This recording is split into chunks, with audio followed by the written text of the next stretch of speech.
안녕하세요. 2025년 7월 14일 국내 증시 마감 시황 및 업종 분석 브리핑을 시작하겠습니다.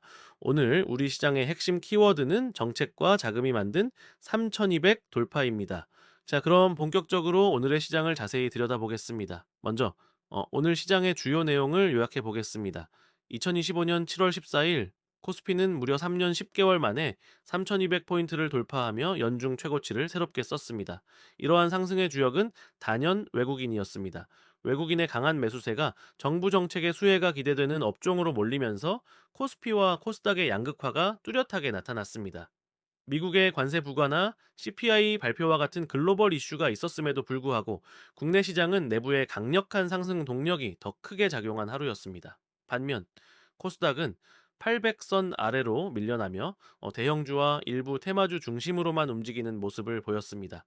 오늘 시장의 가장 큰 특징 중 하나는 자사주 소각 의무화 상법 개정안 발의 소식에 보험주와 금융주가 급등한 점, 그리고 아리백 산업단지 조성과 같은 친환경 정책 모멘텀이 관련 주들의 상승을 이끌었다는 점입니다. 최종적으로 코스피는 0.83% 상승한 3200이 점 03에 마감했고, 코스닥은 0.14% 하락한 793에 장을 마쳤습니다. 다음은 시장지수 동향을 그래프와 함께 자세히 살펴보겠습니다. 화면 좌측의 그래프는 오늘 하루 동안의 코스피와 코스닥 지수 움직임을 보여줍니다.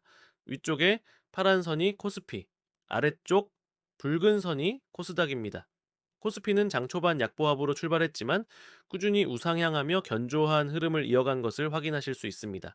반면 코스닥은 하루 종일 횡보하는 모습을 보였습니다. 오른쪽의 최종 지수 현황을 숫자로 확인해 보겠습니다. 코스피는 전일 대비 26.26포인트, 즉 0.83% 상승한 3202.03으로 마감했습니다. 이는 52주 최고가와 동일한 수치로 2021년 9월 이후 최고치입니다. 이로써 국내 증시의 시가총액은 사상 처음으로 3천조 원을 돌파하며 투자 심리가 크게 개선되었습니다. 코스닥은 1.1포인트, 0.14% 하락한 799.37을 기록했습니다. 원대 달러 환율은 0.41% 오른 1,381원이었습니다. 오늘 시장의 수급을 주도한 투자 주체별 동향을 분석해 보겠습니다. 화면의 막대 그래프는 투자 주체별 순매수 현황을 보여줍니다. 파란색 막대는 코스피, 붉은색 막대는 코스닥 시장에서의 순매수 또는 순매도액을 나타냅니다. 가장 왼쪽에 외국인을 보시면 이 코스피 시장에서 파란색 막대가 위로 길게 솟아있는 것을 볼 수 있습니다. 약 3,572억 원을 순매수하며 지수 상승을 이끌었습니다.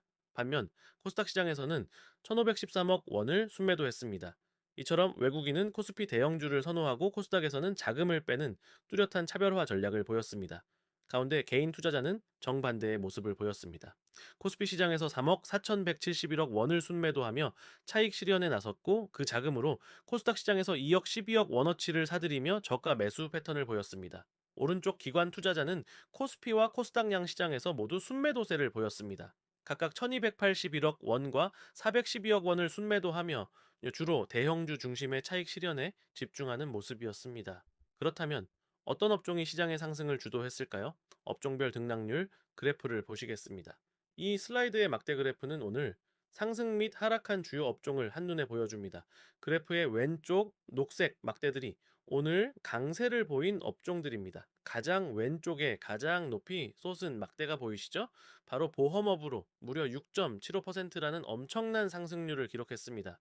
이는 자사주 소각 의무화라는 정책 기대감 때문이었습니다. 그 뒤를 이어 유통업이 약 3.94%, 운송참 물류가 2.70%, 금융업이 2.41% 상승하며 강세를 보였습니다. 반면 그래프 오른쪽의 붉은 막대들은 오늘 약세를 보인 업종입니다. IT 서비스가 마이너스 1.96%로 가장 부진했고, 제약업, 기계장비 업종도 하락 마감했습니다. 이는 성장주에서 가치주로 자금이 이동하는 로테이션 현상이 뚜렷했음을 보여줍니다. 주요 테마 동향을 정리하자면 정부 정책 수혜주인 레100, 자사주 소각 관련주와 더불어 시진핑 주석의 방한 기대감에 따른 화장품 관련주들이 시장의 주목을 받았습니다. 정책, 영향 분석. 이번 슬라이드에서는 오늘 시장을 움직인 핵심 동력, 정책의 영향력을 좀 더 구체적으로 분석해 보겠습니다. 화면의 그래프는 주요 정책 테마별 관련 종목들의 평균 상승률을 보여줍니다.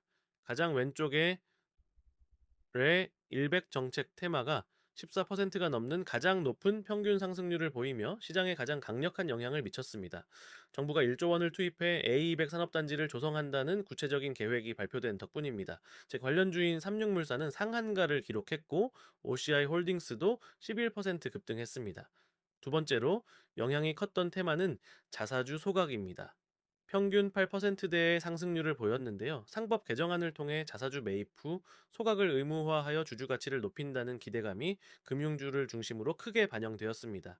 자사주 비중이 높은 인포바이는 23% 넘게 급등했고 LS증권도 14% 상승했습니다.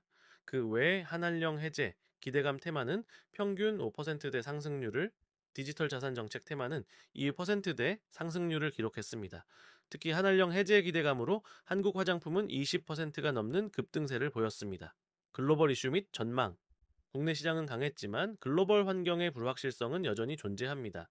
화면 왼쪽 그래프는 미국의 국가별 관세 부과 현황을 보여줍니다.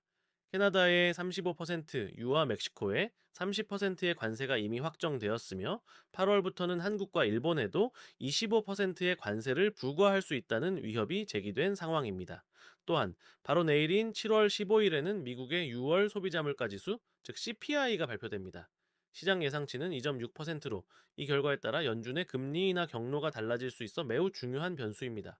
이러한 우려에도 불구하고 오늘 원화가 약세를 보였음에도 외국인 매수세가 이어진 점은 긍정적입니다.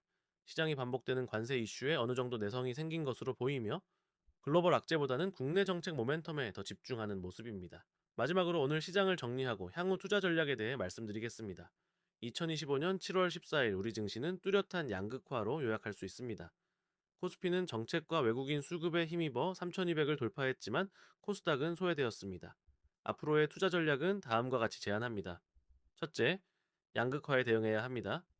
대형주와 정책 테마주 중심으로 포트폴리오를 구성하고, 둘째, 정책 모멘텀을 적극 활용해야 합니다. R200 자사주 소각, 화장품 관련 정책 수혜주에 대한 선별적 접근이 유효합니다.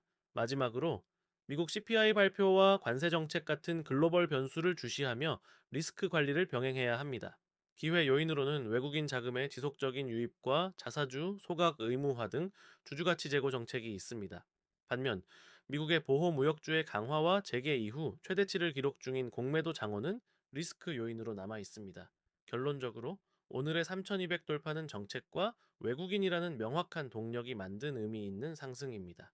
당분간은 실적과 정책에 기반한 종목들만 살아남는 옥석 가리기 장세가 지속될 것으로 전망됩니다.